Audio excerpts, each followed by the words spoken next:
Thank you, everybody. So excited to see you here today. Welcome to the 2024 Climate Leadership Conference.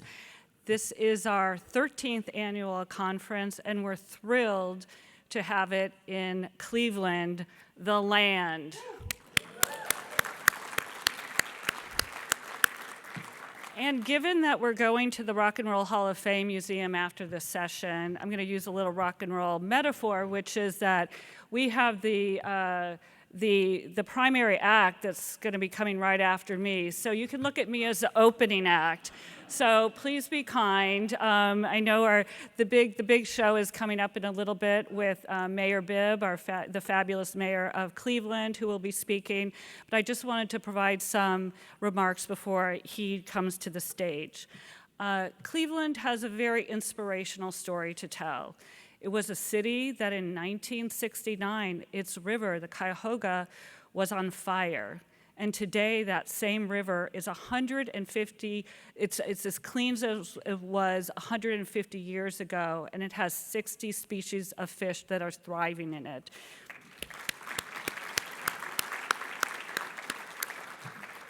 And that kind of transformation of an urban area is due to a number of factors, but one that I have seen in Cleveland, just getting to know the different groups, the leaders here, from the corporate leaders to the public officials to the community leaders, they are all working together to ensure that Cleveland has a sustainable future.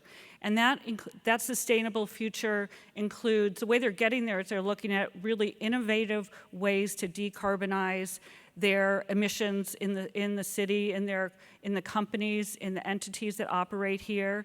They're building resiliency, and more importantly, they're anchoring it all in climate justice and environmental justice and economic justice for everybody. And I want to give a round of applause for that. And many cities, especially cities, are transforming their cities in very similar ways. And we're going to hear about that this week here at the Climate Leadership Conference. We're also going to hear about how that translates on the national and the international stage. And we'll be also exploring the power of storytelling and how storytelling can impact climate action, can drive climate action, and raise climate ambition. So tomorrow at the plenary luncheon, you'll hear from practitioners who will talk about how storytelling can impact and advocate for climate justice. And at the Climate Leadership Awards ceremony tomorrow night, we will hear from renowned speaker Melissa Rowley, who will talk about navigating the intersection of storytelling, comedy, and climate action. Tomorrow night, we'll also learn who are the winners of this year's Climate Leadership Award. So please, I hope you join us for that ceremony. It's going to be fun and inspiring and a way to celebrate all the great work that you all are doing. And just like I said, everybody here is a climate leader, and everybody here has a story to tell. So I'm the executive director of the Climate Registry, very proud to be so. The Climate Registry is an organization that works to help organizations reduce their emissions in a way that uses credible carbon accounting methodology. And the Climate Registry operates both mandatory and voluntary reporting programs that are underpinned by established international standards, and we help private and public organizations navigate measuring and reporting and verifying their carbon inventories in order to reduce those emissions in those operations. So I'm very, very proud of the work that we do at the Climate Registry. But I'm also here, so I'm here to talk about that, of course, but I'm also here to hear from you and hear your stories of climate leadership and the transformative ideas that you are putting into place to really radicalize the way that we do business as usual in order to mitigate the worst effects of climate change. And the worst effects of climate change is a story that all of us know all too well. I don't have to tell any of you, I don't have to tell, let's see, I saw Ashley Allen earlier. Ashley, I don't have to tell you, there she is, back there, all right. I don't have to tell you, any of you, that polar ice caps are melting. I don't have to tell you about the effects of climate change causing devastating wildfires, famines, and floods. You all know that. We all know that. We all are scared about that. That is something that we know all too well. And I don't have to tell, see, Rob Kay over here, that rising sea levels threaten coastal communities and extreme weather events, disrupt infrastructure, and vulnerable populations bear the brunt of this environmental degradation. You all know that. I know this. We all know that. So it's a daunting challenge as to how we rise each day to fight that and combat that and work towards that sustainable future. But there is hope, and there are good stories in the work that you are doing and the stories that you are writing. So I want to talk about this good news, and I want to shine the light on you a little bit and just take some surveys about what's going on in this room in terms of the work that you're doing. So I'm going to mention a practice, a strategy, a program, and if you are even tangentially involved with doing that kind of work, I want you to stand up or raise your hand or do something to indicate that that is the work, that's what you're working on. And I want you to also look around the room and see who else is here that's doing that kind of work. And then I want you to go and talk to them. Not now, of course, but during the reception, connect on the app, meet them for lunch or a network reception, and find out who they are, what they're doing, and how you can grow your impact. Because those are your fellow warriors. You want to get to know those people. So I'm just going to throw out a couple of ideas here and see what we have. How about clean energy renewables? Who's working on that? All right, look at that. We got a pretty good showing there. I like that. How about nature-based solutions? Who's working? That's pretty impressive. Okay, we've got a good showing there too. How about, here's a hard one. We know this is hard. Decarbonizing the hard-to-abate sectors. Wow, okay. So there are a lot of things that you are all doing to navigate this climate crisis. And that is what is the most important thing to take away today. Each of you have a story to tell and a role to play in addressing climate change. Your stories have the power to inspire, to educate, and to galvanize action.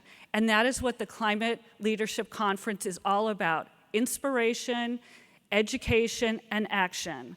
And I hope that you have a terrific experience this week. And now let's get on with the program.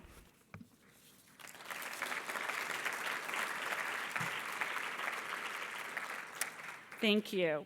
And it is now my distinct honor to introduce our opening speaker for the 2024 Climate Leadership Conference, the 58th Mayor of Cleveland, Mayor Justin M. Bibb. Mayor Bibb's leadership is marked by a dedication to placing sustainability at the forefront of city priorities. Under his guidance, Cleveland is not only embracing bold climate initiatives, but is also championing equitable and resilient communities.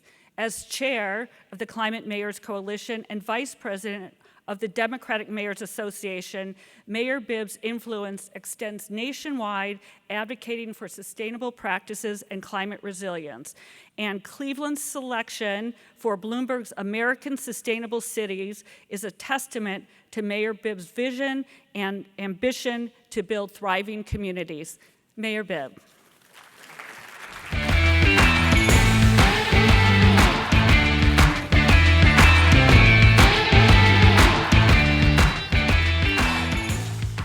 Thank you so much.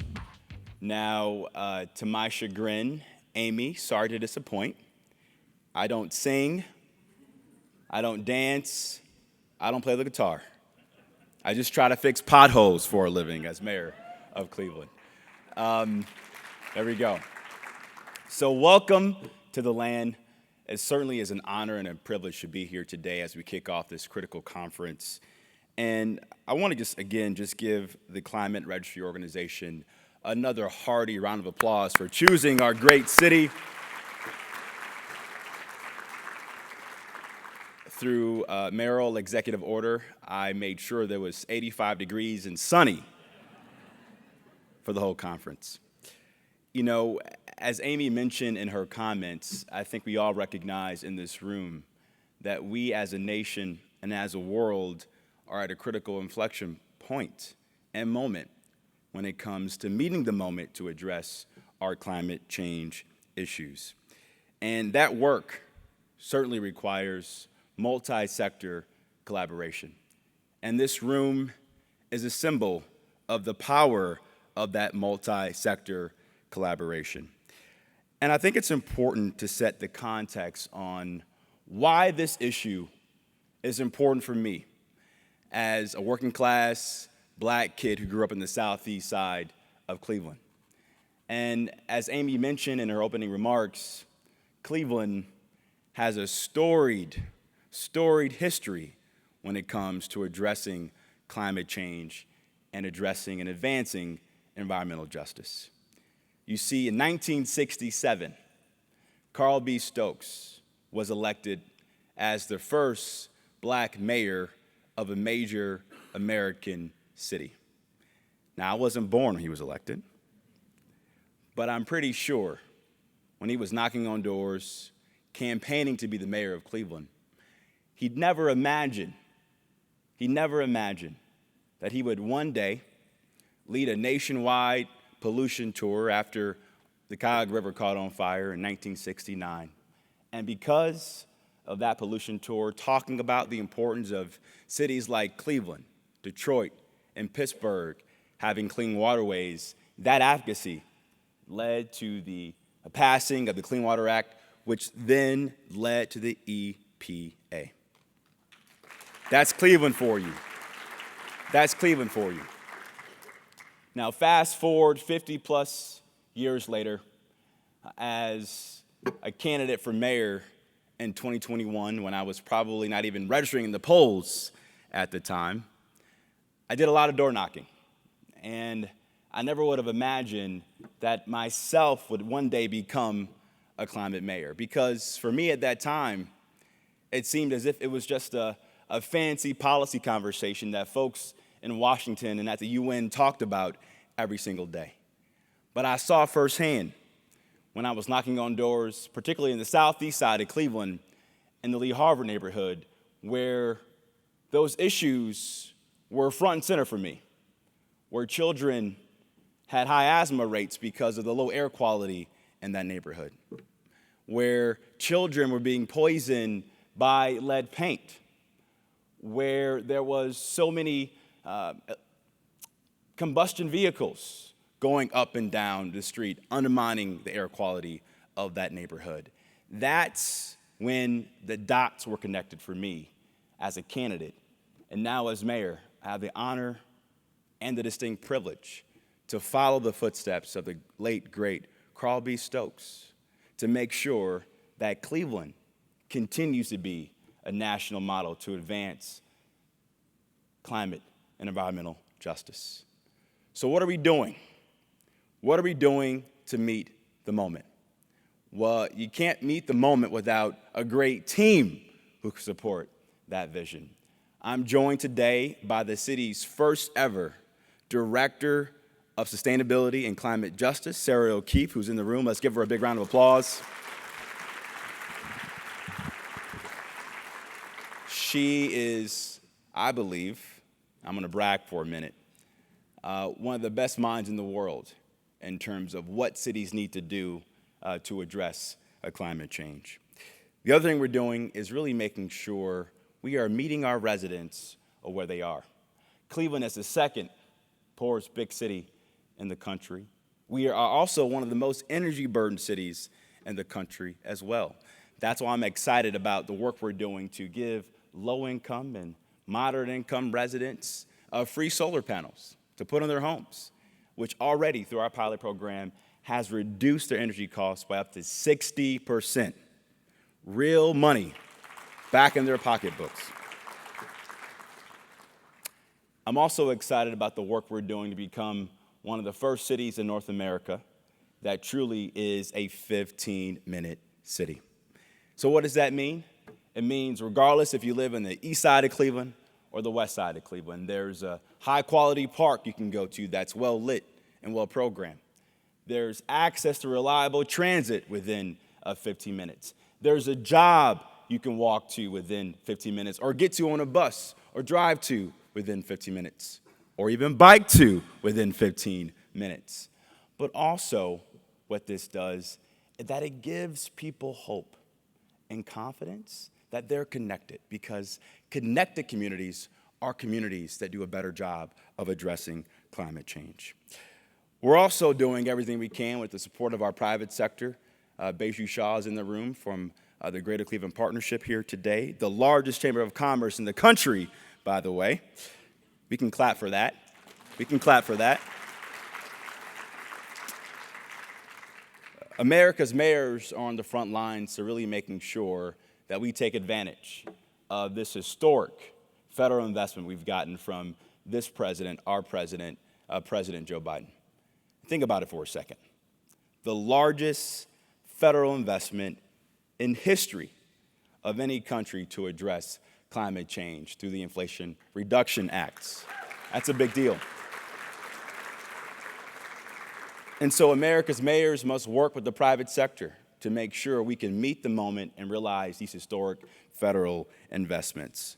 We're also doing a really good job, I believe, in Cleveland, of prioritizing people over cars. When I took office, we passed our Complete and Green Streets ordinance, which really gives us the right policy framework, the right investment strategy to ensure we have more protected bike lanes, more speed tables, and encouraging development in high-frequency transit corridors, and also works to eliminate parking minimums in the city as well, too. All those things creates a strong foundation for Cleveland to be a national model as we work to address climate change. But I think we all recognize that the work continues. We have a lot more work to do. And as we see all the challenges in D.C., the lack of bipartisanship to address these issues, it can be difficult to think that there is no hope, that we won't meet the moment. But I'm reminded, not just by the folks in this room, but really by our young people, that we can meet the moment. A few months ago, I had the chance to go to Campus International School, a public school in our city, and I met with a group of third graders. Now, I tell you, third graders are really smart, very smart. And they asked me a whole lot of questions. They asked me if the Browns will win a Super Bowl. They asked me about gun violence. They asked me about my path to become mayor as a kid from Cleveland. But you want to know what they asked me the most about? Climate change. Climate change. They asked, what was the city's recycling strategy? What were we doing to encourage more electric vehicles across our city? Could Cleveland be a leader in making sure that young people have great parks with great trees so they can breathe clean air? That's the passion that we see in our young people. So as the saying goes, the kids are all right. Our country will be all right too, because the next generation recognizes how important it is for us to get this moment right. So together we can, and together I know we will. Thanks so much. I appreciate it. And now I have the distinct pleasure to introduce Rick Stockburger to come to the stage for the next session. Rick. Thank you. I think I'm on now. Yes? In the lob. All right. Well, one thing before Mayor Bibb leaves, I just want to say out loud to everybody, one thing he became famous for was saying Cleveland can't wait. And I'm going to tell you what, the climate can't wait either. And so I'm excited for his leadership nationally and internationally and the work he's doing in climate. And thanks so much for inspiring me for the last 10 or 15 years we've known each other, and for all the amazing work you're doing. Thanks so much, Mayor.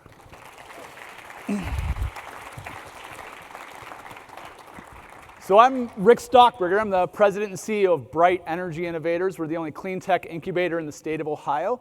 We're top 5 nationally, and in the first quarter we brought over $150 million of investment to the state of Ohio in early stage clean energy technologies. I am unbelievably excited for this panel that we're having today about the future cities, preparing for a new climate reality through green infrastructure and economic development.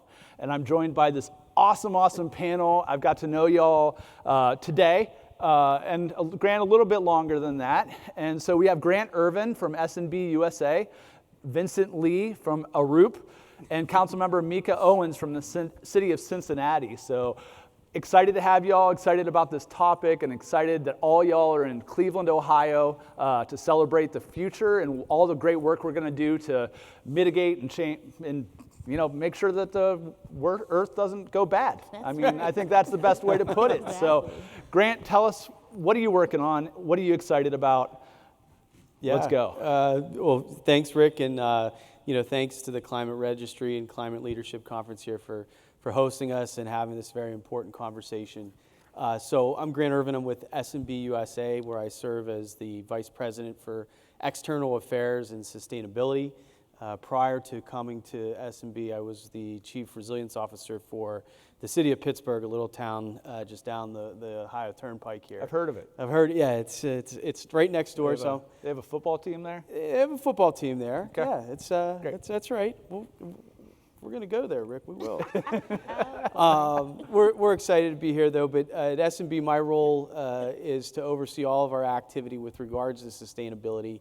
We are an infrastructure development and construction company, which means that we both develop large-scale infrastructure assets as well as contain the self-performing construction activity. So we build it, and we finance it, and we operate it.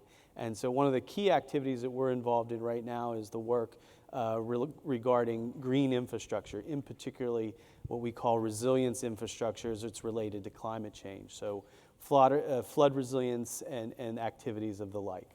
And what excites you about this space right now? One of the things that excites me about this space is that I think that we are at the forefront of major infrastructure activity. The mayor just talked a little bit about the Inflation Reduction Act and the IIJA and bill, the infrastructure law that was recently passed. All great federal investments that I think are catalytic and critical to where we need to go. But what we're starting to do is recognize or see recognition amongst local and state governments of the need to invest in that infrastructure, particularly that infrastructure that is affected greatly by climate. So whether that's wildfires or floods or coastal erosion. And so very slowly but surely we're starting to see an advent of more and more projects coming. And so what we want to do is help facilitate that. Awesome. Councilwoman Owens, excited to hear about Cincinnati and all the amazing work you're doing there. Absolutely. First of all, thank you as well for the invitation to be here. It's always nice visiting the other C's. And so, yes, we won't talk about football, but yes, go Bengals. Cincinnati, we are doing a lot. I am serving in my second term at City Council. And so coming into Cincinnati serving on City Council, we, for the first time ever, pared down a lot of the committees that were preceded us. Like there were 9 different committees, and so as a largely aligned, folks that ran, and we came into City Hall together, this administration, including the Mayor Aftab, we were all very aligned on climate. And so for the first time ever, we have a climate committee, which I have the honor of leading. And so being able to truly elevate the conversation in Cincinnati, where once it was, all of the folks in the sustainability space were just in their silo, but now, really elevating this conversation and also moving the Green Cincinnati plan Forward, which is a large body of work since 2008, has been our decarbonization strategy and roadmap. And so now it's all about all hands on deck, being able to make these recommendations that come from the community, not just City Hall, being able to make these happen. And so it takes partnership and collaboration. And so we're seeing a lot of excitement while we are in this highly leveraged federal environment of getting grants to do things like connecting people from the west side to central, downtown, to jobs, to multimodal transportation, all of the pieces. So we are really, really excited in Cincinnati right now. Awesome. All right, Vincent, you're not from an AFC North city, but excited to hear about your work in New York and what's going on around the world in your space. I'm from New York City, so I won't even talk about football. I'm from a firm, Arup, so we're 18,000 folks globally, and my background is a civil engineer. And I've been really blessed with a career where I've been able to work on a number of waterfront and green infrastructure projects, and to work at a firm where our commitment to sustainability and the built environment. I've been working for 25 years now in the built environment, and I've been, again, lucky to work in a number of different cities. And what excites me the most about the work that we all do is the opportunity that we all have in terms of innovation, in terms of creativity, to help the challenge that we all have with climate change. I would say that the spectrum of work and projects that we're all working through today did not exist years ago, right? The amount of collaboration, the technology, the innovation, the thinking around sustainable practices. In New York City, when we talk about like how we deal with floods and how we deal with extreme rainfall, since 2010, New York City has constructed over 11,000 green infrastructure practices across the city. That's helping to deal with rainfall. Most of that is in curbside rain gardens. And that's a way to help manage water, but also a way to help beautify streets in many areas that actually don't achieve and receive capital improvement across the city. In Miami Beach, looking at the private side, Miami Beach is at the forefront of sea level rise and climate change. And they're doing a tremendous amount of investment in terms of raising roads, in terms of fortifying the coastal infrastructure. But at the same time, private properties are at risk. So there's an innovative program right now on adaptation, on how to provide the resources to the private residents so that they can help to augment and protect their homes and adapt each of their properties. And then here in Cleveland, I've been really fortunate to work on a project that some of you on the bike tour might have heard about called Cheers. So we're not doing happy hour yet. We'll get there. We'll get there yet. Cheers stands for the Cleveland Harbor Eastern Embayment Resilience Strategy. So for anyone that's new to Cleveland, and I've learned this a lot over the last couple of years, the eastern side of Cleveland, when we talk about environmental justice, has been underserved for a number of years in terms of access to quality public space. Many of you also may not realize that Cleveland, while it's on the Lake Erie, is home to a significant maritime industry. So there's the industry that produces over 22,000 jobs and contributes $4.7 billion to economic development in Cleveland. That maritime industry relies on shipping channels along the Cuyahoga River that we heard about earlier. In order to maintain those shipping channels, though, that needs to be dredged. And that dredge needs to go someplace. And in a couple of years, that place will not exist.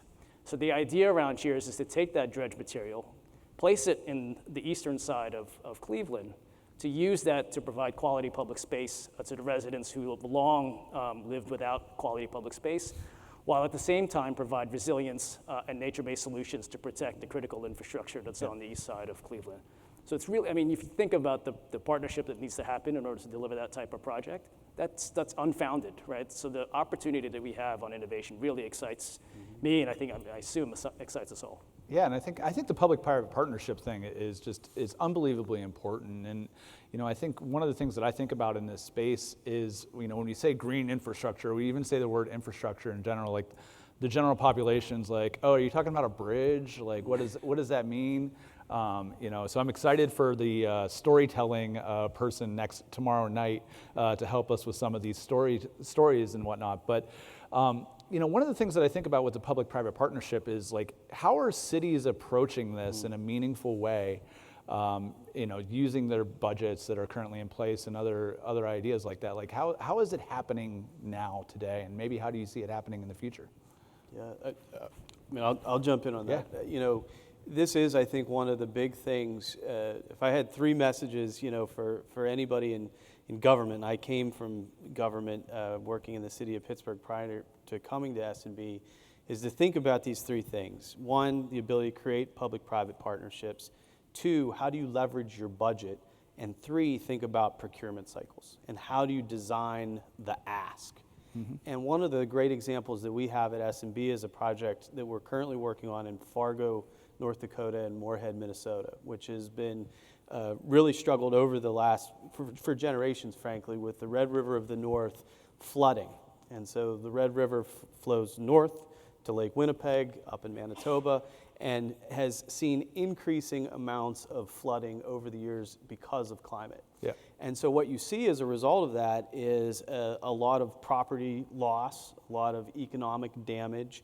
And here, one of the most conservative places in America has basically agreed to tax themselves to create a financing structure that is building a $2 billion piece of climate infrastructure. Wait, so conservatives are taxing themselves for climate? Exactly. Can you say that out loud again? Is that? It's a bit of turn of phrase. It's a climate incident, but they're taxing themselves basically because they recognize the need and importance for the infrastructure, which ultimately will reduce the insurance premiums that they pay. Yeah. Because what we're effectively helping them build is a 30-mile flood diversion channel with 20 bridge spans. So, our civil engineers call it a big ditch. Our CEO calls it a new river, so it depends on who you're talking to. But effectively, the community came together. That's a storytelling thing. It's a storytelling thing, right? A community came together, recognized the challenge, and collectively raised the financial capability along the public, the community, and the private sector to build this much-needed infrastructure asset. And so thinking a little bit outside of the box, if they use the traditional budget and traditional procurement, they'd never be able to do that. Sure.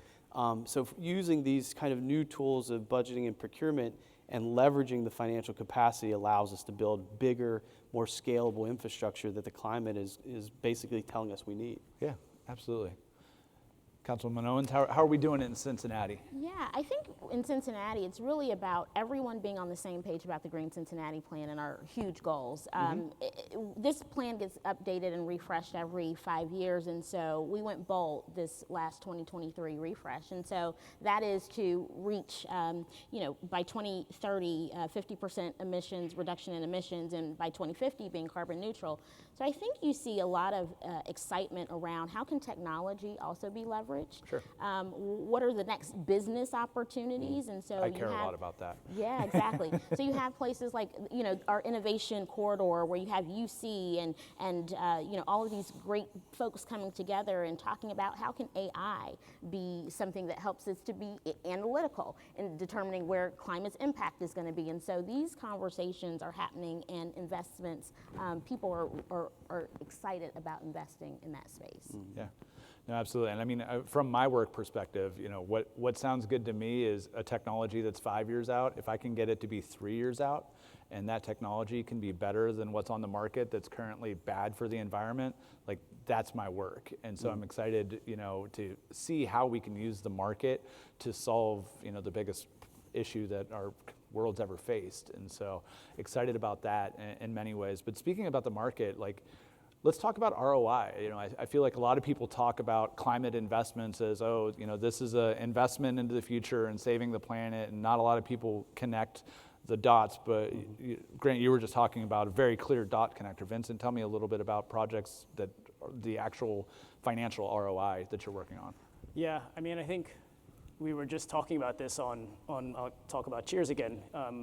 Again, the principal driver for that project is to maintain the economic activity that the Port of Cleveland has in order to provide the steel and the commodities that are produced inland to the rest of to the world, right? That shipping channel extends out to Europe. So that is a core activity, right? In order to make that happen, this type of project like in Cheers, we have to quantify that benefit and that return of investment. But in today's, let's say, competitive market for grants and funding, you also need to quantify some of the indirect benefits and other benefits that a project can bear. So how do we then quantify the ability and the impact that people now have if they can touch the water? How do we quantify the recreational activities that new public space can provide? The introduction of biodiversity to the lake shore, where at the moment it's a rock rubble breakwater and steel bulkhead. And then how do we quantify the benefits around the access that children will have to parks and public space? So I think when we think about return of investment, it's the direct investment that particular activity needs to accomplish. But then how do we measure the other benefits so that the project stands out and that we can then also deliver a greater outcome to the communities that we're serving? That's awesome. And one of the things that I think about in infrastructure, a lot of times we'll talk about, how many green energy jobs things are creating, but at the end of the day, these are construction jobs, right? When you're building that infrastructure, and what does that look like? And so from a workforce standpoint, what is the difference between green infrastructure jobs and construction jobs? And tell me how we're addressing that. I mean, they're one and the same. It was a trick question. Yeah, yeah. I think one of the things that we often forget is the importance of labor, and particularly one of the things we're a unionized labor shop with our self-performing construction company, and the reason is that we basically understand the value that unionized labor brings to those projects, both in terms of the capabilities of craft, but also the consistency. The value of the work and the ability to kind of deliver a project on time, under budget, and effectively for the client. And what you see, though, is two things. One, there is a growing demand for that workforce that is almost unsatiable right now in terms of having those talent and capabilities. So there is a hunger within the infrastructure industry to get that craft labor, on board, trained, upskilled, whatever the case may be, and get them into project level work. And that's mission critical right now, given kind of the backlog that we have, not just here in the region, but nationally. The other thing that I want to just pinch in on a little bit that Vincent was saying, we were talking about this beforehand, is tools like Envision, or some of the green building standards that are out there, like LEED or WELL or the Living Building Challenge. And one of the things that you see with those standards, I think that's really phenomenal, is that drives innovation and technology adoption. Sure. Whether that's utilizing AI and machine learning to measure building energy performance, or to think about how you invest in the next innovation of battery energy storage devices. And so those are the things that as industry that we're super keen on, because then you're starting to build that type of innovation ecosystem that's so exciting. Absolutely. I'll just add to that too. I think in Cincinnati, we're having the conversation of what are we defining as a green job too, and I think it's a lot of those pieces when we think in the development space, and we're having conversations right now and asking about what does energy benchmarking look like, which we've already started that with our 2030 district. It's voluntary, but what are the incentives? What are the best practices if we're moving towards building performance standards, and that certainly means architects and engineers and all the folks that are helping to design. But I also think in Cincinnati, green workforce means our young people who are, of course, the next generation. And when we're talking about tree planting and arborists and, biodiversity and the folks that are, protecting the land, we are investing in nonprofit organizations that are actually doing that work. They are hiring young people in communities right now to do all of those things. And so we are excited that on June 2nd, as a city, we have to put our money where our mouth is. And on June 2nd, we are actually introducing the largest class of young people who are going to be working over the summer out in community. And so it's all of those pieces that are coming together in the green workforce as we're defining it. In addition to labor, electricians, all of those. Absolutely. Yeah, I think one of the interesting studies that City of Philadelphia did years ago when it relates to, as they were trying to make this transition to green infrastructure, was they compared the management of excess stormwater from traditional gray infrastructure versus green infrastructure, right? So they quantified all the benefits and all the things that we talked about so far. But in terms of workforce, they also took a look that if you had to bring in, let's say, a tunneling contractor to do that gray infrastructure work to manage that excess stormwater. More than likely, that contractor may come from outside the city. It may have to bring in specialist firms and engineers that may also be from outside the city. Whereas if you invest in green infrastructure, you actually can build a green collar workforce within your city, right? So it was a way for them to sort of like take a look at like their own workforce internally and yet still yield the benefits that obviously the green infrastructure brings. So I think cities are also now taking a look at, as we look at strategies to deal with the climate crisis, what are some of the benefits that it can bring, but also what can it also do for our workforce? So I think that was a really interesting study that they did to try to move forward with green infrastructure. Yeah, absolutely. And I was just going to add too. I think because of the Green Cincinnati plan and really our track record, we're starting to attract a lot of philanthropic dollars, and so Bloomberg being able to assist us with a grant that's actually going to help us talk about equity in the space as it relates to green jobs and moving people into living wages. And so you see these partnerships happening with the Urban League and the city and other sustainable organizations, where we're also looking at how do we support minority-owned businesses, Black-owned businesses in the green space. Training, access to capital, all of those pieces. And so I think because of this body of work that we've been not necessarily sitting on, but we are like ripe for all of the investment in attracting these dollars. Absolutely, and I am actually pinch hitting for Matt Peterson, the CEO of Los Angeles Clean Tech Incubator, and they have some amazing programs at LACI regarding green workforce and what they're doing in this space, and specifically in training in electric vehicle charging stations and being able to get folks up to speed on how they can be installers of that program. And so Lacey does an amazing, amazing job, and I wanted to make sure I hit on that when we're talking about workforce, because there's best practices all across this country that can be picked up and replicated, because as I said earlier, and quoting Mayor Bibb, climate can't wait. We got to get everybody involved in this, and we got to have this economic opportunity, make sure it reaches everybody and nobody gets missed in this energy transition that we're going through. And so we see the groundwork's being laid, right? So we're getting stronger policies.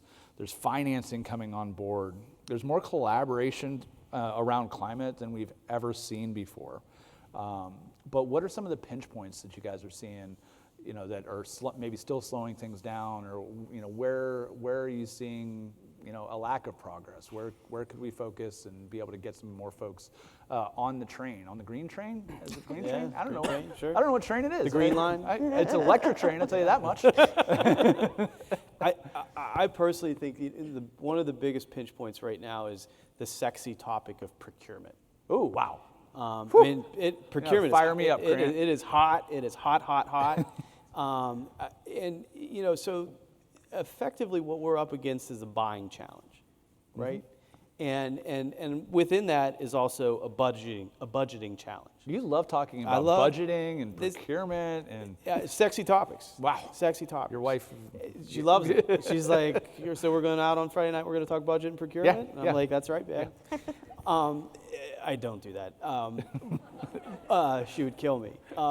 But the issue is, and for me, it's a little bit like looking into the rearview mirror, is that what you see is a lot of local governments and state governments, regional governments, taking that first step, which is building a plan or strategy, like your Green Cincinnati plan. And that's mission critical, because once you're doing that, once you're starting to measure your Scope 1 and Scope 2 emissions and calculate your carbon, you know where the opportunities and the challenges lie.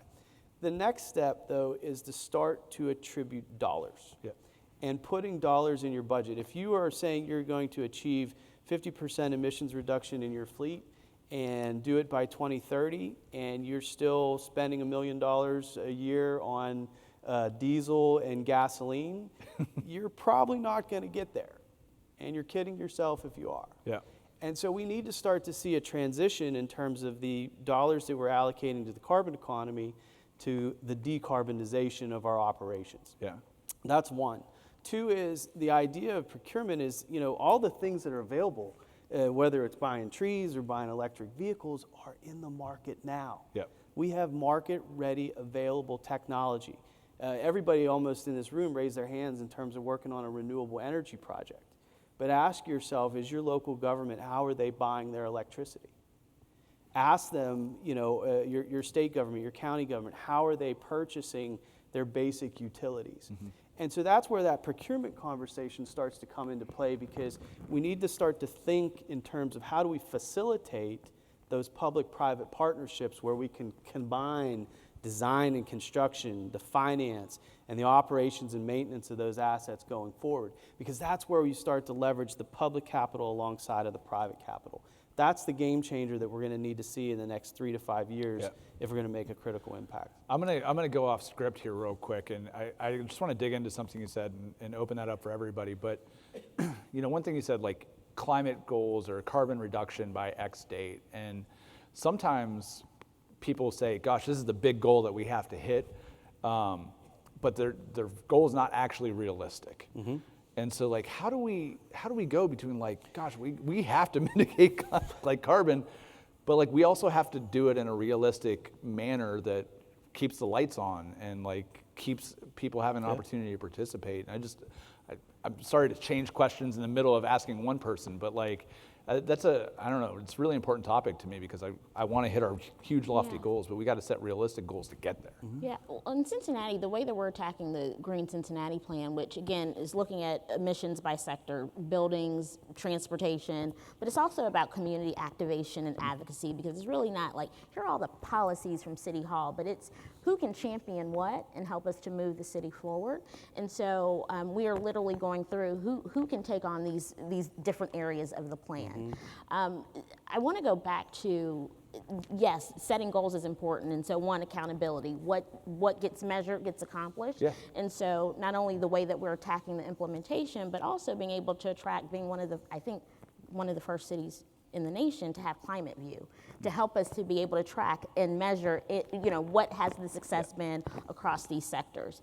Going back to challenges, supply chain, certainly. So when we look at, as a city, being green and operationalizing through procurement, through our own climate budgeting processes, again, for the first time, of the Green Cincinnati plan, now we're looking at how does the city function and operate. Mm-hmm. So when we're looking at, we're going all electric fleet by 2035, but the challenge is in supply chain, and so now we have to have a regional approach to buy and to get vehicles, and now we're talking about Mustangs, instead of, it's so funny talking with the city manager, and she's like, people in DPS are like, who's going to drive the Mustang, right? Because that's not really the car that we wanted, but so those are challenges there to get to that goal. Council should. Yes, we should. Yes, we should. Looking like RoboCop. But also, I think one of the good challenges that we have, again, going back to what gets measured, gets accomplished through our plan, is that we've secured $25 million already, our Office of Environment and Sustainability, to implement this work. Our goal is $30 million, but we can't keep up with all of the opportunities that are out there because, like every municipal government and budget, short staff. And so for us, it's like, well, who's the next grant writer that needs to come in so that we do not miss this moment that we are in right now? So and that's a really good point, and something that we're hearing early and often from companies and others is like, man, the IRA, BIL, there's so much funding. We don't know if talking to the government's worth our time. It's really, really hard when you're looking at, what that looks like, because, they've never applied for a grant before. They don't even know where to start. Mm-hmm. And so I think one of the things that I know the White House is interested in doing, and they'll be speaking about it on Thursday, is, how do we get the assets to the companies to be able to help them start thinking about how do you access this, because really a lot of the companies that are getting the funding right now are big companies that already have government affairs and are already in the place, to be able to do that. And so how do cities and small companies that aren't as accustomed to this, how do they get engaged, and how do they work, with companies like Erup and others to do that? I think I'll just highlight one of the challenges again. We talked about procurement, trying to meet some of the ambitious goals that cities set. I think one of the challenges and pinch points is trying to get through the regulatory process with some of the innovation I think that we're all working through. I'll cite back, if Amy talked about stories. So there's a story that I have from our work in New York with green infrastructure, sort of when it was first being introduced. And we had this great workshop with so many stakeholders, right? The right way to sort of get ideas out front. and everyone's like on board. Let's take a look at this massive waterfront project, and let's like deploy as much green infrastructure as possible. And we left that room. We said, all right, we're going to do it, and here's a plan. And we presented it to Department of Environmental Protection, who manages water and sewer.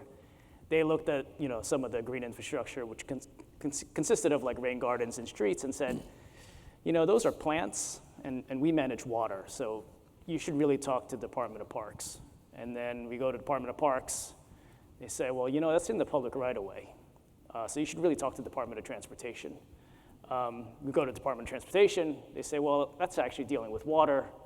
You should talk to Department of Environmental Protection. So you sort of go around in circles, but like that, so then what it uncovered actually was then what are the challenges that you see, each agency that would sort of be a part of this design or this idea, and then you work through a process of how you try to solve it, right? Rather than just go in and force hand and say this is what we want to do. It was then realizing their concerns around operations and maintenance, having the right workforce, and working through some of those challenges with them and bringing them along the process with your design team, with all the various stakeholders, so that it can lead to some pilot projects that could then give them the evidence so that they then feel comfortable with the new innovations that are going in. And I think I talked about Cheers, and the interesting delivery model for that is that we have 6 clients. I mean, we have the client is the city, but like ultimately, like our project meetings involves the Port of Cleveland, Cleveland Metro Parks, Ohio DNR, Ohio Department of Transportation. So we have the key partners are in each of our project meetings, so that as we make decisions, we're making decisions together, and that they're informed of what some of the opportunities are. And at the same time, they're also informing us of like, no, this is going to be an issue, or this is going to be a challenge. Can we work through this? So we can sort of solve the problem together. And it's been actually an interesting delivery model in terms of having the design team work with the project partners in sync as part of the design process. That's awesome. And so one of the things that I wanted to ask, and I always try to dumb it down to my level as much as I can, but part of this panel, we're talking about economic development, right? And so, my level is about my 8-year-old son, 10-year-old daughter's level. Can you explain to me how do you utilize green infrastructure for economic development to my 8 and 10-year-old, or from your position? And that's a really hard question that I just put you on the spot for, but I think it's going to be fun to hear that answer. Anybody can go. I'll start.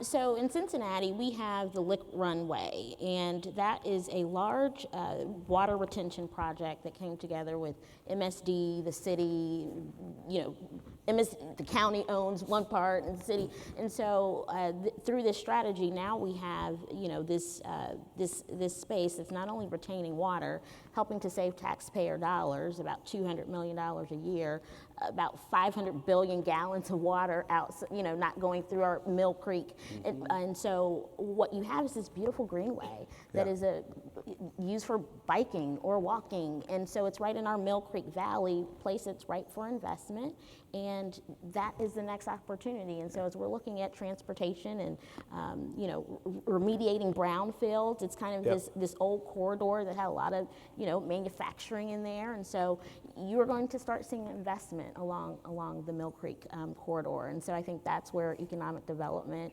and green infrastructure can kind of play a hand. So my kids heard I get to bike more, which they're super excited about. I can tell you that. Also, I got to recently go for a run on the Greenway about a couple weeks ago, and it is absolutely beautiful. I absolutely love Cincinnati and what's going on there. Grant, how are you going to tell my kids? How are you going to fix this? I have a tough time telling my own kids what I do. Mine have no idea, by the way. My wife just learned recently, and it's been like 8 years. So, I think one of the way I would tell them is that they're going to get to play with more cool toys in the future. Yeah. And what I mean by that is when I was with the city of Pittsburgh, probably about 6 years ago now, 7 years ago, we worked with Siemens on developing a study of all the clean energy technologies that would be applied using our climate action plan. So batteries, solar, electric vehicles, building energy efficiency technologies, all those sorts of things. And what you see is kind of 2 pathways. One is you have the workforce that we talked about earlier that is required to build, design, build, and deploy that technology. And so there's this huge growth in the opportunities in terms of job creation. That's number one. Number two is you have the manufacturing and the application of those materials and technologies that oftentimes have localized benefits. And so what you see is that growth in manufacturing. You see it right now as a result of the CHIPS and Science Act, the Inflation Reduction Act, and effectively some of the cumulative activities in terms of manufacturing, in terms of new project startups and labor and job growth. And so clean energy technologies and addressing your climate strategies are coterminous and should be coterminous. Did you just say coterminous to my 8-year-old? They're linked together. What's your kid's name? Jake and Reagan. Jake and Reagan, they're linked together. I love it. All right. I love it. Vincent, how you telling my kids? How do I tell your kids?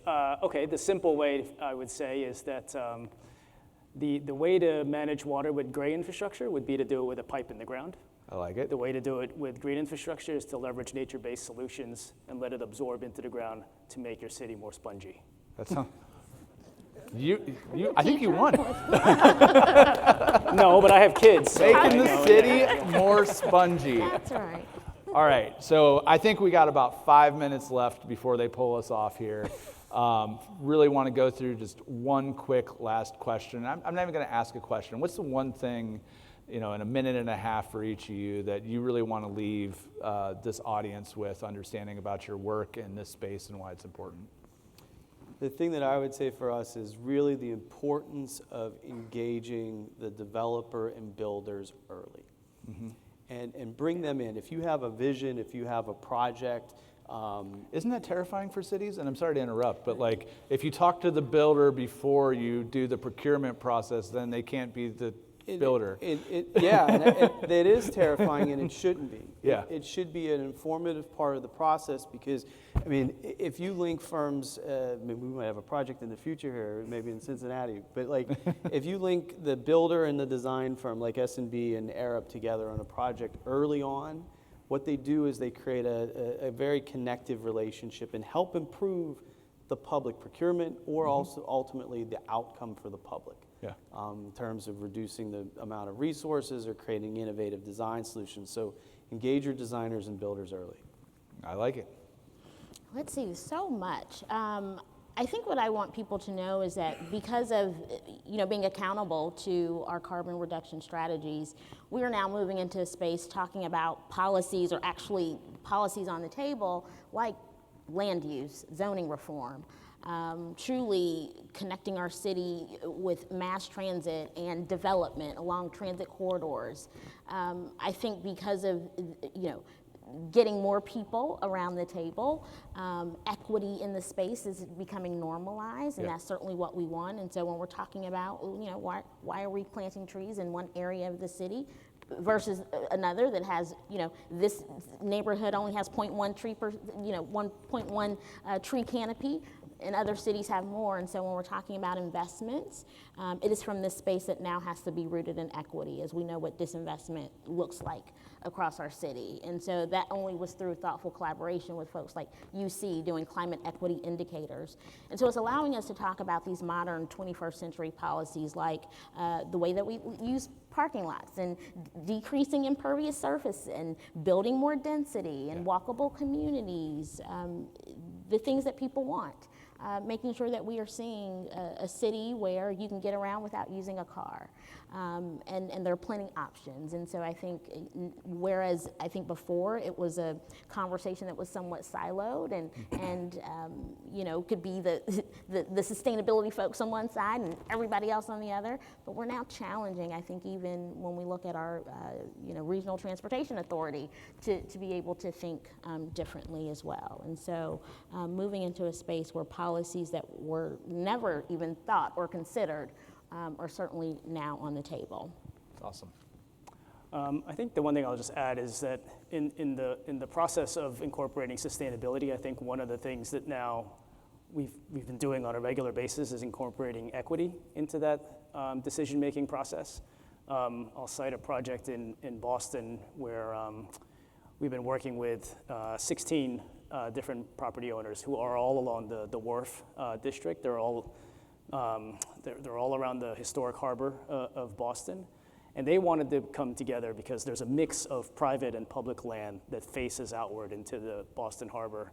And they wanted to say, hey, we need to come up with some design solutions that sort of knit together across our properties, but also incorporate nature-based solutions and incorporates resilience as part of protection for each of our properties. And we also want it to be continuous, right, and integrated with everything that's going on along the harbor. And then, in any sort of criteria that you evaluate, you got to evaluate flood protection as what's the maintenance of it, what's the operations of it, how effective it's going to be, does it incorporate nature? And I keep looking at that plant every time I say nature. But then the prerequisite that we had was, does this actually improve equity, and does it improve accessibility to Boston's waterfront? If it didn't hit any of those prerequisites, then we wouldn't even consider that strategy as part of the toolkit that each of the property owners could take forward. So I think that's been an interesting narrative and a really transformative way to think about some of the solutions and embedding that into the process. Amazing. Well, thank you all so much for joining us today and having this amazing conversation. I know I got a lot smarter. Thanks for treating me like an 8-year-old. Super helpful for me to be able to do that. And I think the thing that I'm taking away from this panel is not only from the panelists, but from the room, there's a lot of amazing people that are doing amazing work in this space and that are making climate justice and climate economic impact a reality, and that it's going to be able to have optimism that we're not only going to mitigate and solve climate change, but we're all going to build a more equitable, amazing economy because of it. And so thank you all so much for being here, and thank you guys for sharing time with us. Appreciate you. Good job. So nice to be with you. Thank you, Rick, for filling in the 11th hour. You did great. Thank you, Grant. Thank you, Councilmember Owens. And thank you, Vincent. Before our next session, I'd like to extend a heartfelt thank you to a few of our sponsors whose generous contributions have played a key role in bringing this conference to life. Thank you to our gold sponsors, Bank of America and IBM. And a special thank you to NOPEC. Not only are they our host city sponsor, but they are also this year's Climate Impact sponsor. Thank you, NOPEC, for your generous support and for offsetting this event's environmental impact.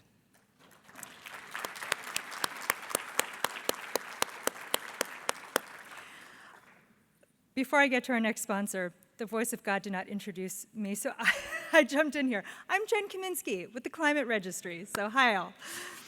And now I'll get to Stantec. Big thank you to Stantec. Without their invaluable support, tonight's reception at the Rock and Roll Hall of Fame Museum would not be possible. Upon arrival, we would like to give you all a little space to eat and drink and mingle and roam and enjoy the museum. And so for a preliminary toast, I'd like to invite my friend, there he is, okay, and probably a friend to many of you as well, Michael Monshine, Vice President of Sustainability, Energy and Climate at Stantec, to give say a few words, a little toast.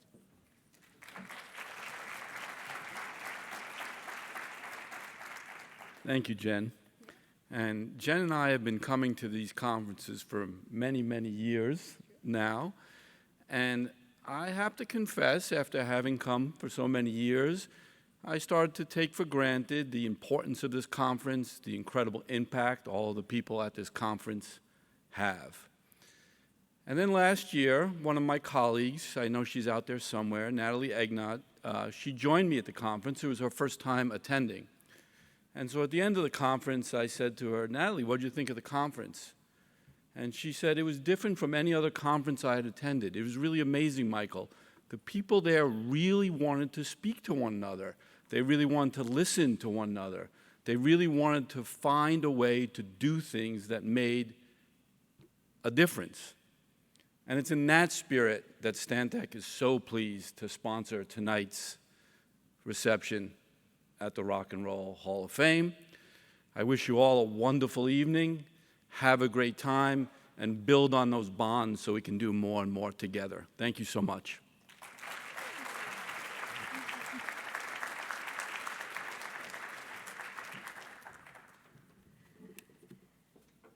All right.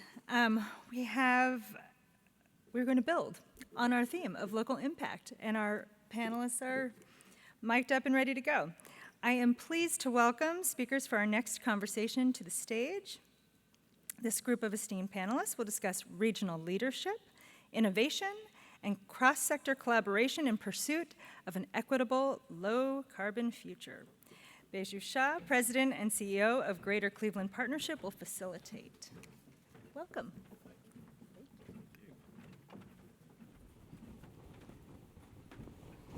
Thank you, and thank you to the Climate Registry. I want to echo the mayor's comments. We are delighted that you brought this event to Cleveland. And just by a show of hands from the audience, for how many of you is this your first trip to Cleveland? All right, about half the room. Welcome. Amy discovered one of our rare secret treasures yesterday, which is a grocery store in downtown Cleveland. And if you haven't had a chance yet, I would highly recommend find your way to our downtown grocery store. You will not be disappointed. Try out the ice cream. As the mayor said, my name is Beju Shah. I'm the CEO of the Greater Cleveland Partnership. We are the region's Chamber of Commerce, so we welcome you and welcome you to enjoy all of our different types of businesses. He mentioned that we are the largest Chamber of Commerce in the country, which is true. We have over 12,000 members. We're guided by a board of CEOs of our largest companies in the region and who have made sustainability one of the imperatives for our business community, which is not something you often hear, especially as this term has become increasingly politicized in the national discourse. But locally and throughout our state, it's a growth imperative. It's something that we're going to talk about a little bit more over the course of this panel. Now, this discussion is really around taking from the last panel. We heard a lot about public-private partnerships. We're going to go into that in a little bit deeper way here, where we talk about how we develop cross-sector collaborations, both ideas of what's underway, challenges in cross-sector collaborations, and any advice for those of you that are involved in cross-sector collaborations or are contemplating how to initiate more cross-sector collaborations in the work that you're doing. And I'm joined here by three wonderful panelists, and I'm going to let them introduce themselves a little bit by telling you about their organization and who they are, and we're going to jump into the conversation. So I'm going to start to my left here with Amy Longworth. Amy? Thank you, and thank you for having me here in Cleveland. I've never been here before, and I will go to the grocery store. You have to go to the grocery store. So I am the executive director of the Boston Green Ribbon Commission, and we're a group of 36, 38, depends on the month, CEO and C-suite leaders in Boston and their companies. We're chaired by Amos Hofstetter of the Barr Foundation and Mayor Wu, and we also have about 6 working groups underneath us, so we touch about 80 different institutions and organizations across Boston. And we are focused exclusively on climate change, and we're getting at what we hope are the root causes. We're right in the middle of a strategic plan, so ask me in 6 months. But we are focused on building decarbonization and coastal resilience. Thanks, Amy. Sonny.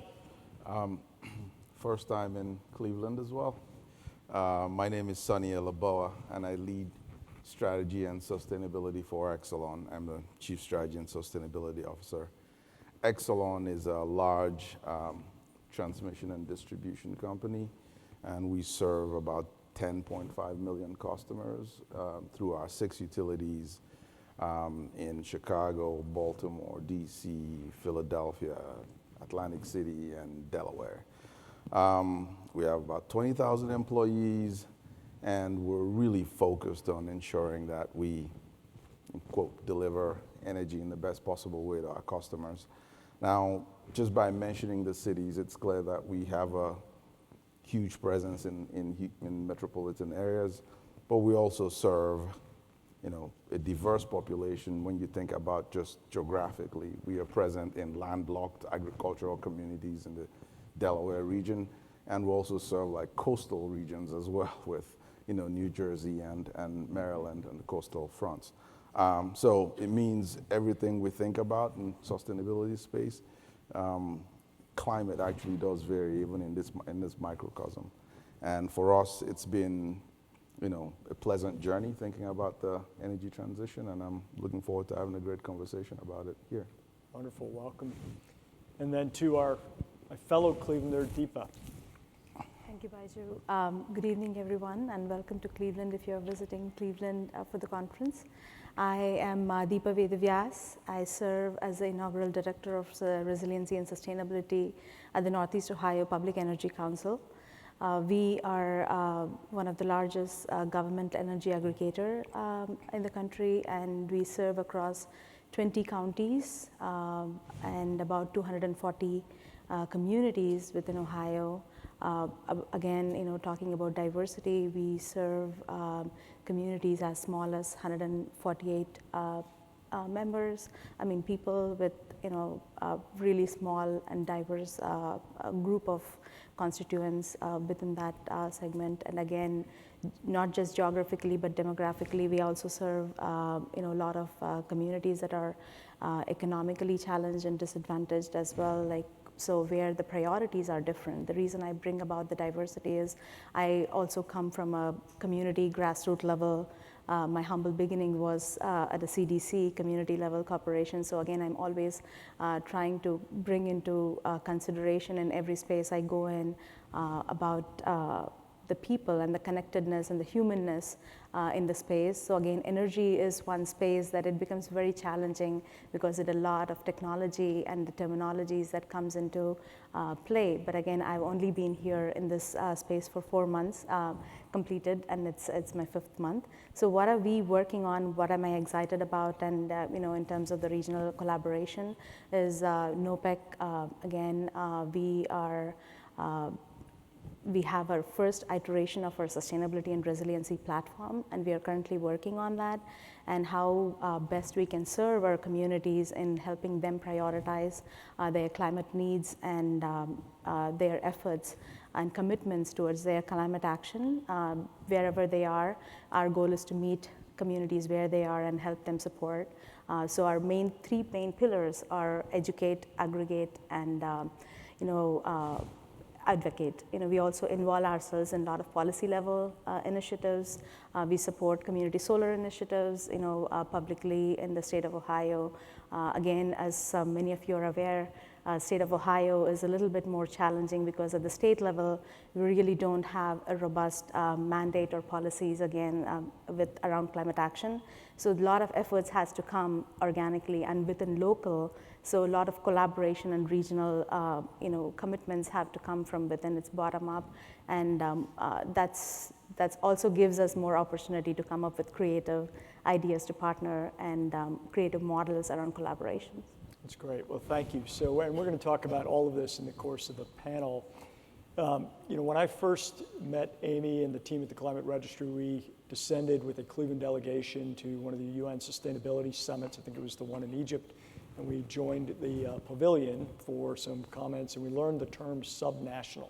Right? It was the COP that was focused on implementation as we go from policy to actual action. And what we learned under that heading of subnational is what all of you probably in this room knows, that if you take these aspirational goals that are set by national or global leaders, you've got to translate it to real action. And that's where things get really challenging. The prior panel talked a little bit about that in the context of infrastructure and these public-private partnerships, and how do you actually convert aspiration to action on the ground given some of the challenges that you run into. So over the course of our panel, we're going to talk a little bit about that with some examples that each of our panelists have been involved in. I'm going to start again with Amy. If you want to talk a little bit about some of the work that the Green Ribbon Commission has been doing, in particular around buildings. Yeah, so we have about 85,000 buildings in Boston, and I'm going to talk about the subset of them, the very small subset of them that are large buildings, because we have now an ordinance called BERDO, the Building Emissions Reduction and Disclosure Ordinance, which at first was just a reporting and disclosure requirement, or just a reporting requirement. That's what it was. Then in 2021, it was turned into like a real law with teeth. So now it's report, verify, and reduce. So, and that kicks in for the first time next year, 2025, and any building over 20,000 square feet, or I don't know, 15 or more units, something like that, has to be following this thing, and the buildings are categorized in 15 different usage types, which more or less corresponds to the way they're built, and they have different steps. Every 5 years, they have to have reduced their carbon by that much, or pay alternative compliance payments, or be on a separate path. But and it's very interesting that you say that your chamber or whatever is like all rah rah, because we were all rah rah 5 years ago too. Now we have some economic headwinds, some headwinds in the real estate market, and BERDO actually costs money. You have to do it, or it costs you money. All of a sudden, everyone's like, "Oh my gosh." And so the universities, the hospitals, the forward-leaning ones, they are like all in, right? And then there's sort of like what I think of as the middle of the bell curve, and then there's the tail end, and they're going, what? There's a BERDO, what? So it's been really interesting to we've tried from a number of different ways to urge this thing along. First of all, we testified to get the thing passed. We organized panels, and we showed up. We run a program called the Climate Action Planning Program, just for like cultural institutions, my personal passion, but they are very far behind, generally speaking, not all of them.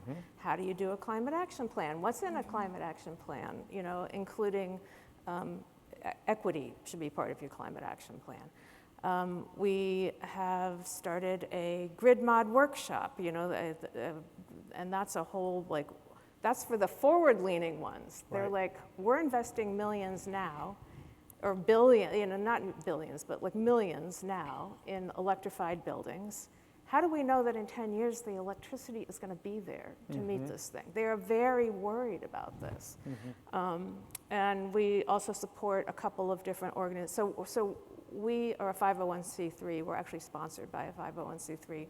But we give away some of our money to other groups that do more specific work. So we sponsor a group that like goes through we also have a climate, we have a specialized stretch energy code that Boston has signed up for. That's an opt-in specialized stretch energy code. And we also have zero net carbon zoning, which is coming online. So we sponsor a group that like goes through every word and organizes people. But, you know, it's really surprisingly, it's hard. It is really hard. If you can afford it, you have a team of 5 or 10 people thinking about this nonstop for your building or your campus. And otherwise, you just need a lot of hand-holding. That's just the way I've experienced it. No, but that's real, and we're going to come back and talk a little bit more about these challenges and sort of the mitigations and the lessons learned. Deepa, let's talk a little bit about your example of a cross-sector partnership you're involved, I know, with an energy company and municipalities as you're helping them on their journeys. Can you tell us a little bit more about that? Sure, definitely, Baiju. Actually, one thing that as I walked into NOPEC, they know that coming from my previous role, as some of you might know, was from philanthropy. So I served as a senior program officer for neighborhoods and environment at the Cleveland Foundation. So as I was getting to know NOPEC a little bit more and about the different programs, what really came in as a pleasant surprise is that there were number of things that NOPEC was working on around resiliency and energy efficiency, which essentially was not categorized under sustainability as an umbrella. So again, there's a lot of times I think different institutions and different entities, the messaging is again becomes a very important part. So again, who is your constituent? How do you communicate? How do you message? I think, being a multilingual myself, that was something that I felt that, it's not that, we are starting from scratch. There are a lot of things that is there. It's almost like an unconscious competency of an organization that needs to be brought out more consciously. So that, what do I mean by that? So NOPEC has been running this NOPEC Energized Communities grant, which allows for communities to receive about $5 to $6 million on an average every year for energy efficiency. So again, some of the communities have used it towards climate action planning, capacity building, street light, LED light replacement, which also brings back savings in terms of their cost and allowing the cities to do better in their infrastructure rebuilding around sustainability. So again, these are all some of the things. So again, partnering with the local government by default, we do that. And we also have a lot of, over 50,000 of our commercial customer, 56,000 plus. So we offer low interest loan, PACE lending program that is also there. Programmatically, there are different opportunities for us to engage with different constituents.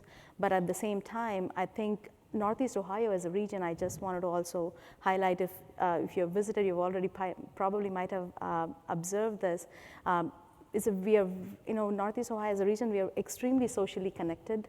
I think leadership here is accessible like no other city.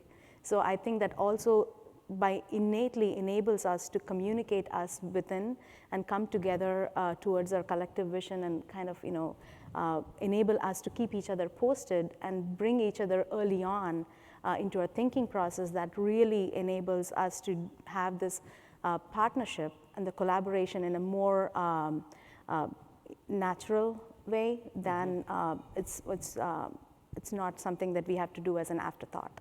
Yeah, no, I think for us, at the foundation of all partnerships, you've got to have not only communications, but you've got to have trust, you've got to respect. And I like your analogy that you have to be fluid in multiple languages because you're persuading people that have very different objectives in terms of who they are serving and their stakeholders. And Sunny, you guys do this, I know, with communities to meet their goals through the climate change investment initiatives. Talk a little bit about how Exelon partners with municipalities and other stakeholders to achieve their goals. Right. I mentioned 6 states, 5 states and the District of Columbia that we serve. Every one of those states has really ambitious climate targets. It's clear. And our role has always been to work with our states to ensure that, we help them meet those climate targets. So when you think about how most of this works, it's usually, there's a bold aspiration. Policy sets a bold aspiration, but they don't know how to get there. And typically after that, you have like different, parts of the economy trying to carve out a role for how they will support that policy. The electric industry is no different. We do decarbonization studies, we figure out pathways, and we help them. So for us at Exelon, we've looked at things like, the mitigation pathways where we focus on just trying to reduce greenhouse gases in the air. And then we also have the adaptation pathways where we think about how we build resilience into our infrastructure. We spend about $7 billion or so a year just building infrastructure for our customers, right? Just, providing them with clean energy choices. And I could talk a lot about all of that. But one of the things that really, really is near and dear to my heart is the Climate Change Investment Initiative. We call it the 2C2I. And it's a program that is under the sustainability group I lead. And it's essentially a $10 million grant from our Exelon Foundation, supported with $10 million in kind from our employees who basically volunteer their time and effort. And this program is aimed at figuring out and identifying startups who are focused on addressing sustainability challenges in our communities. So every year we give somewhere between $100,000 to $250,000 as investments to the startups, but it's not really the capital or the amount that we put that really matters. what we try to do is support them with the opportunity to actually do business or make an impact in our communities. So we show up on the cap table because we're investors, and we show up as a customer because we make them do impact projects in our community. And we've done several. We have companies that are focused on just collecting vegetation management and turning it to biochar and things like that. But I think one of the neatest projects I like is the one we did in Philadelphia with Greenprint Partners. Essentially, these guys are focused on greening up the environment. They focused on like environmental retrofits. They went to a school in a disadvantaged community. They essentially greened up the playground, you know, worked with like the Philadelphia Water Department, you know, stormwater grants, accessed the grants, used that for the purpose of like building a green playground, and essentially was able to like just deliver value to the community. And we've seen that in multiple instances. But the 2C2I has been a great investment vehicle, and we have close to 50 in portfolio companies, and all minority and women-owned MWBEs, about 65% or so of that. Wow. MWBEs, 85% present in our local communities. That's fantastic. So we too focus heavily on innovation as one of our sustainability initiatives, bringing companies together with research institutions to really be at that cutting edge of novel materials, novel manufacturing processes, so that they can meet not only their goals, but they can meet their customer demands. And that's something where our business community has seen sustainability is really a growth opportunity for businesses, for the products that we make and that we serve to the world. The more sustainable they are, we know that they're in more greater demand or greater interest from customers. So our initiatives tend to focus on that, in addition to sort of working with our local governments around local climate action as well. You mentioned a little bit about policy, right? You know, Deepa, you sort of put that on the table, saying there's local policy, there's state policy. Amy, you talked about kind of local policy and adoption, and Sunny, you as well, saying policy sets aspiration, but that doesn't necessarily lead to the results. You know, there's much more. So let's talk about the importance of, let's start with state and local policy before we go to national policy. Amy, talk a little bit, you know, Massachusetts is I think on this panel, seen as one of the leaders in sort of local policy as well as state policy. How important has that been to have the right policy to create the conditions towards implementation? Well, I mean, obviously super important. Yep. And I will say Boston more than Boston tries it, Massachusetts adopts it, right? Fair. You know, and I think policy is crucial. You can't move things without it, but you can't rely on it only. You have to also rely on the innovation that you're all talking about, because policy takes time. It takes time to write it, it takes time to pass it, and it takes time to adopt it. Yeah. I mean, I come from the private sector. I've never witnessed this before, but just this you know, Birdo or anything else that we've tried to do, it's just, it takes a couple, 2 to 3 years just to get the regulations written, and that's probably short. I don't know, maybe it takes longer usually.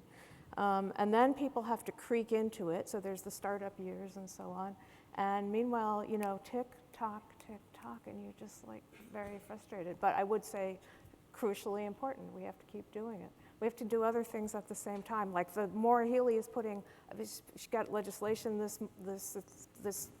the session closes at the end of July, put $1 billion over 10 years into making us a climate tech corridor, right? So she says last governor was made it life sciences. We're gonna go all in on climate tech. So, you know, I think having both things moving forward. Right, and Maura Healey's the governor of Massachusetts. You know, so I'll speak from an Ohio perspective. It's very different here in Ohio. And it's an interesting thing is, you know, back to languages and sort of, you know, what motivates and what doesn't motivate. So I'll start with Amy on the innovation side. Ohio has not had any standards in place, no aspirational goals yet because of innovation and because of markets, really. The reduction of coal plants has changed our carbon footprint dramatically. So we're well ahead of targets in Ohio, not because of policy necessarily in action, but just because of markets and innovation that have created more competitive energy sources for fueling it. At the same time, you know, it's a highly politicized topic at our state level, as it is at the national level. But you have a governor that has embraced electric vehicles, that has embraced sustainability, that has embraced a huge initiative in his particular case around water investments for both our rivers and our lakes. And so there's ways to sort of craft the language to work around some of the politics to get these things in, but they take a lot of time. They take a lot of time. Sonny, you've talked about the trifecta, though, that you are always looking for in the work that you're doing. Talk about the trifecta. Yeah, right. For us, like strategy and sustainability are so heavily intertwined. And the reason that is because we understand that the energy sector, which is particularly the electric utility sector, is heavily in transition right now. The way we've done things over the past 100 years, we probably need to rethink some of that. And it's great for a number of reasons. It's great because, you know, traditionally we built a business that is different in how we think of, you know, how energy is delivered. And now we have to basically rethink all of that. We have to rethink, you know, not just large centralized generation, but how we also deliver it to the home front. Policy sets the landscape for that. You know, policy just determines how people compete, determines what the reward is for good actors and the disincentives for bad actors. But policy can't get it done alone. There needs to be a good balance between policy, technology, and customers, and that's what we call the trifecta. Because policy, while it sets the landscape, technology will provide the options. Technology development and maturity will actually help you, you know, ensure that you can achieve the goals that you set. And then none of this works without the customer or the community uptake. So the customer or the community plays the third role. So while policy sets the landscape, technology provides the options, customer will have to adopt it. And so the balance between all three is why you actually need all to be in, you know, like moving in tandem.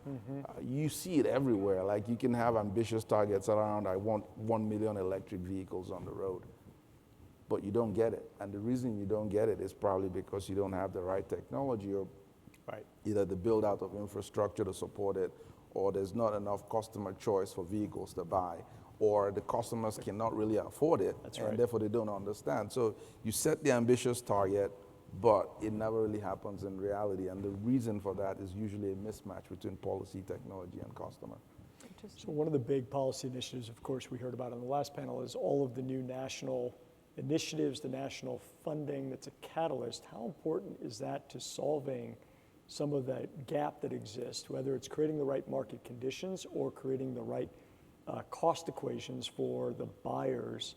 Talk a little bit about where you see the importance of federal policy and where have markets sort of taken over and federal policy is no longer necessary. I do think federal policy is one of those places that we've won in recent times, and not just because of the unprecedented amount of funding that is happening, but just because the government is willing to underwrite a huge amount of risk, right? And risk is what essentially is the biggest impediment in technology development.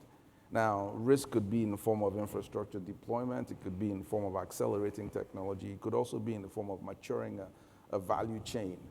And what, you know, government policy has done is either it's mandated reshoring for local manufacturing, or it has provided fiscal, or I call it like monetary incentives, either through direct grants and or tax credits that allow people to actually invest in this technology.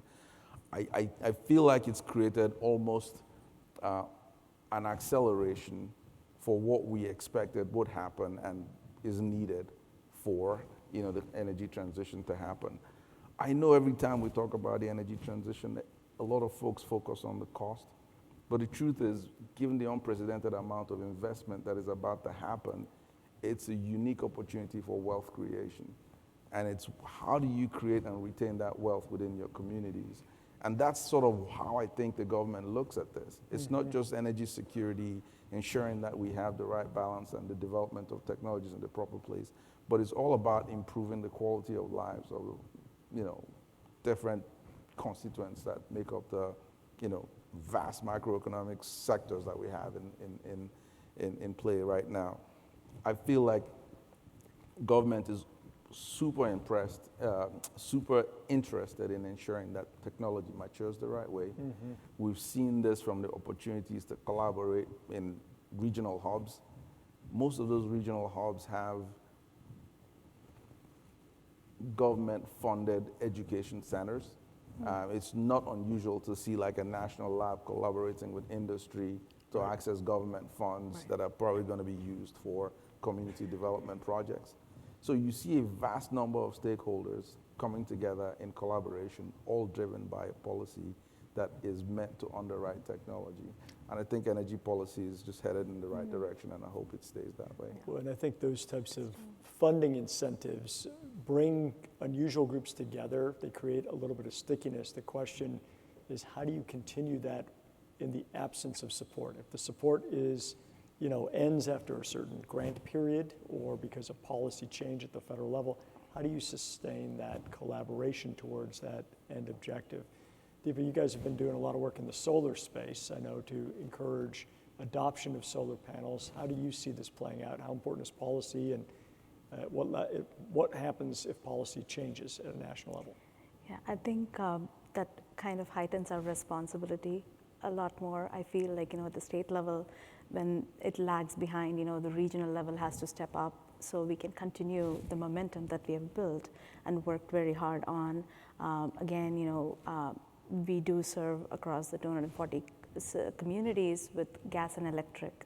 We have 100% clean and renewable energy product through Green E-certified RECs, but there is a lot of intentionality and leadership within NOPEC to foster and support Ohio-based solar and renewable energy generation.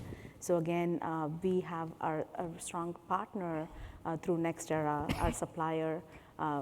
Together, we are co-developing a 70 megawatt solar project in Central Ohio. And yes, there are a lot of challenges at the state level because there's a lot of barriers in the utility scale solar development generation in Ohio. So we are still navigating some of those barriers. But if that comes through, we will soon have our first project together with our supplier NextEra. So again, NextEra, as many of you know, is a global leader in renewable energy generation.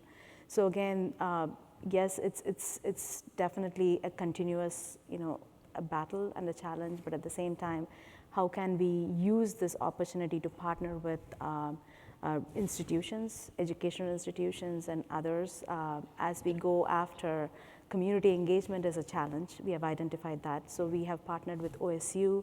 We are working with CSU on clean energy grant project around hydrogen fuel, where we would go into communities and talk about clean fuel.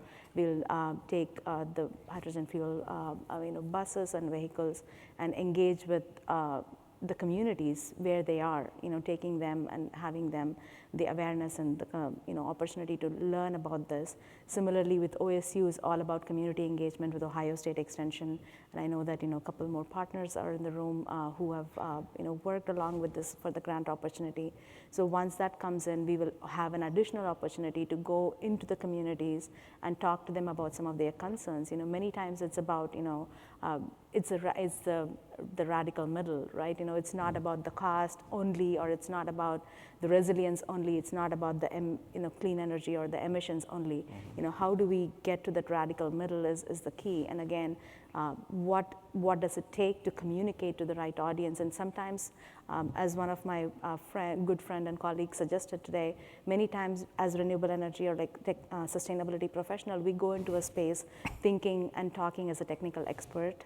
But again, really, we need to make sure that we need to take off our professional shoes and then walk into a space as a normal person and have a regular conversation, trying to understand what is really stopping them. What is their biggest fear, and trying to address that and address that concern. I think really will bring us much more closer to the table rather than trying to keep them away from the table.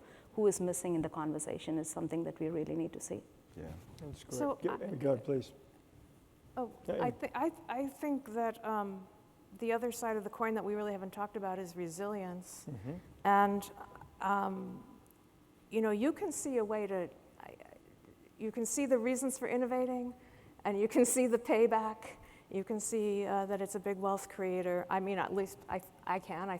I buy your argument. I think it, you know, on the mitigation side, but on the resilience side, I really don't know. I think the federal government's going to have a huge, like inconceivably large amount of risk to undertake and offload, especially, you know, off the East Coast. That's sea level rise and water. We're inundated, basically. Now everybody has, you know, their own problems. They have wildfires, fires, or drought, or whatever it is. But the insurers are pulling out of states. I don't actually see where we go from here, you know. And we're partnering with a city that's just a few inches above sea level. It's built on a lot of fill, and you know, that's something that we're really going to double, triple down on. With our state and city partners who don't, you know, they have a list of projects. It's in the like 95 to 100 projects that need to be done right away, and the financing is not there. That's a real problem. Yeah, these are big challenges. Sonny, you look like you wanted to jump in on. Yeah, no, I just, a lot of lateral thinking going on in my head. While, you know, Deepa and I were talking about this outside, you know, my parents are Nigerian, and, you know, my roots are in Nigeria. And strangely, this is just a by-the-way story. I'm sorry if I bore anyone, but I've had the opportunity to go back home and just, you know, see extended family. And I saw people cooking with firewood. You know, they were literally cooking with firewood. And, you know, Chief Sustainability Officer, deforestation is bad. Why are you doing that? You shouldn't be doing things like that. And it just couldn't connect, because I ended up asking them, why do you cook with firewood? And I got like 3 main responses. You know, firewood is free, was usually the first one. The second one is, you know, this is how we've always done it. We've always cooked with firewood. And the third one is the food tastes better. Like, you know, for some strange reason. Those are the 3 reasons I got. Makes sense. And, you know, but then I thought about it, and I'm like, in a microcosm, that's how people make energy choices. Yeah. That's how you make energy choices. You make it on economic reasons, or you make it on education and knowledge and options, or you make it on preference. You know, whatever if you want to communicate with people about changing their energy choices, you have to relate to them on those 3 levels.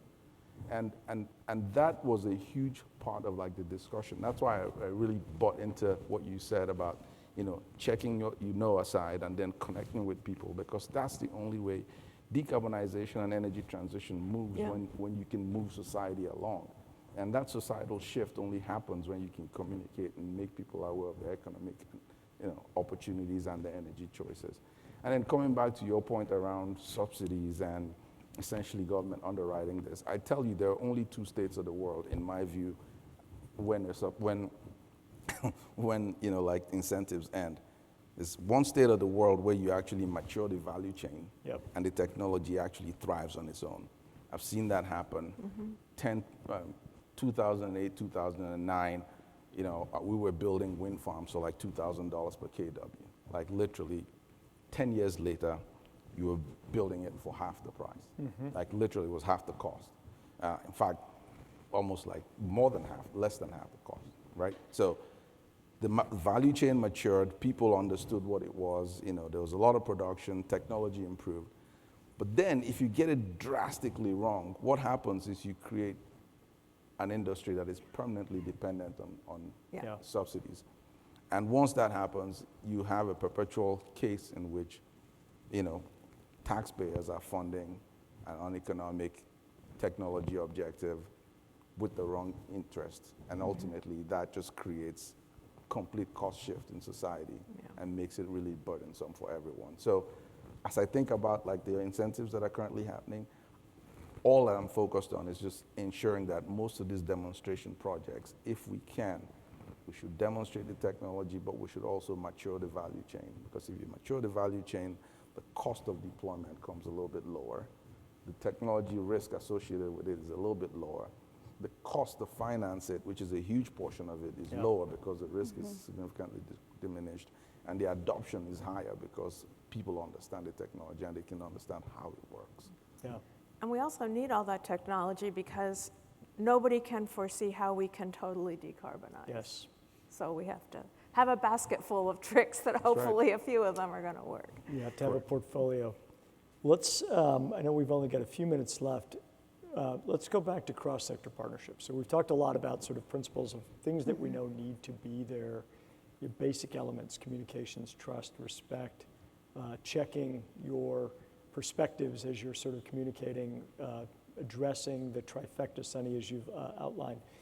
But in terms of maintaining these cross-sector alliances, advice and challenges to the audience. And you've got 80 groups that you've had together now for a number of years focused on this. Since 2010. Still working towards, obviously, the objectives and outcomes that you've been seeking.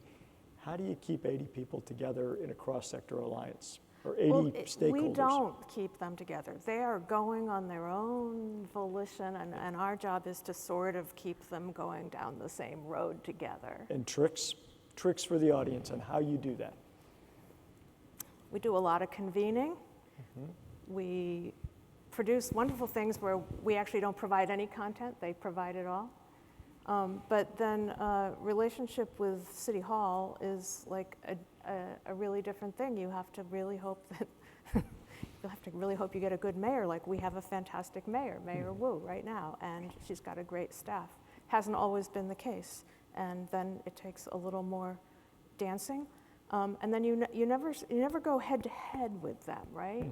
You say, oh, even if you radically disagree, you just try another pathway, another day, So those are my tips and tricks. Yeah, for us. Tips and tricks, Sunny or Deepa. Yeah, I come back to the trifecta of policy, technology, and customer or community. Policies, you got to focus on shaping the right advocacy. Technology, you have to invest in, community, basically have to provide them with choice. So for us, it's depending on who you're partnering with, you must understand what their motivations are. And when we're dealing with like our community and customer groups, we know what's important to them. It's affordability, it's impact, it's ensuring that there's equity in the discussion, and then also ensuring that, they see what the benefit is as well as the associated cost. So to keep that stakeholder group together and partner effectively with them, you have to understand that. It's different when we go into the technology community, and even in the technology community, it's different if you're with a national lab, they're focused more on just like proving out a science. I want to see market adoption. So sometimes our incentives are misaligned, but if you understand what's important to them, you'll know how best to partner. And the same thing goes on with like the policymakers. You understand that the policy is actually created for the common good, but because it's not, there's no visibility around the pathway, you might have to focus a lot more on like advocacy and reshaping policy.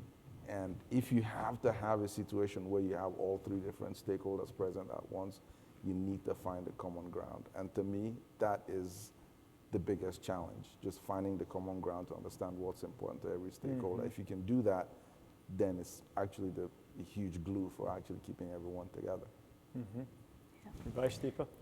Definitely, adding on to what Amy and Sunny said, on top of it, I would definitely like to add creative resilience. I think we are expected to change at a rapid pace like never before.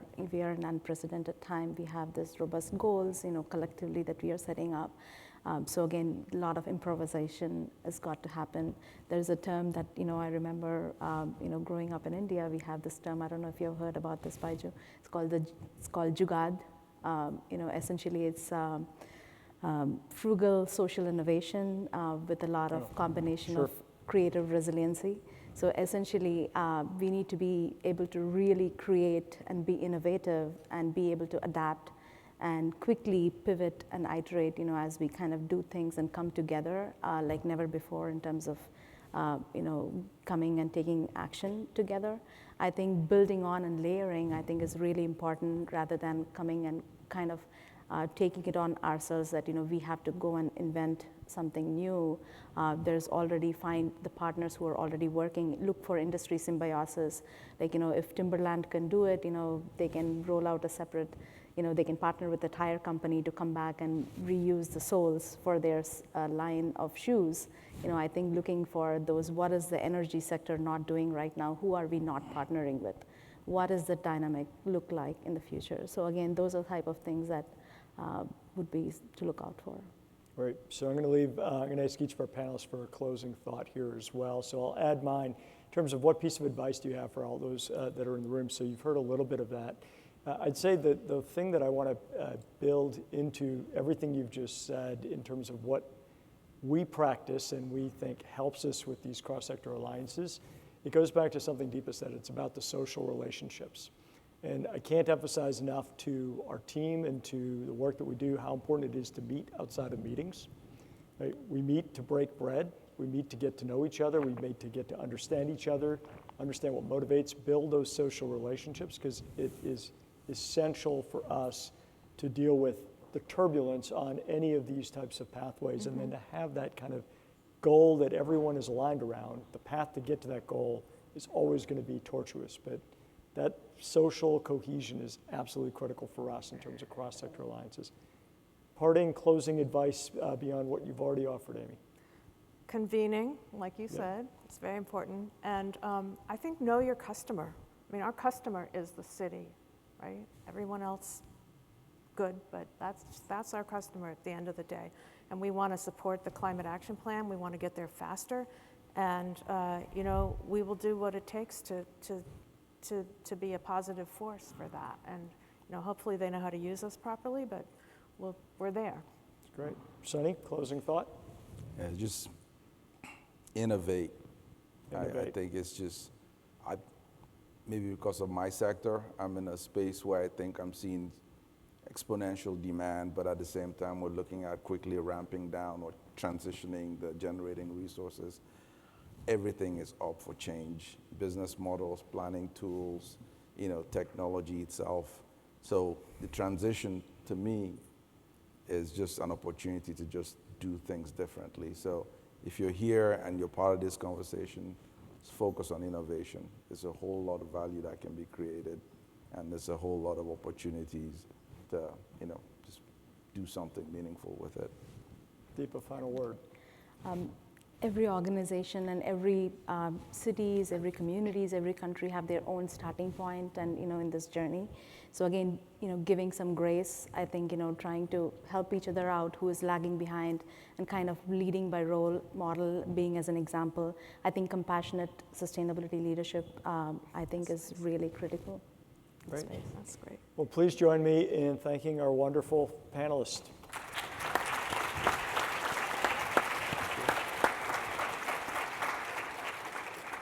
Do you want us off or do you want us? Okay, great, thank you. Thanks. Thank you, Baiju, Amy, Sunny, and Deepa. We're a lot of good nuggets there. I want to thank all of our contributors this afternoon for kicking off the 13th annual Climate Leadership Conference on a positive, high note. We're here to socialize. We're here to innovate. We'll keep dancing at the Rock and Roll Hall of Fame Museum.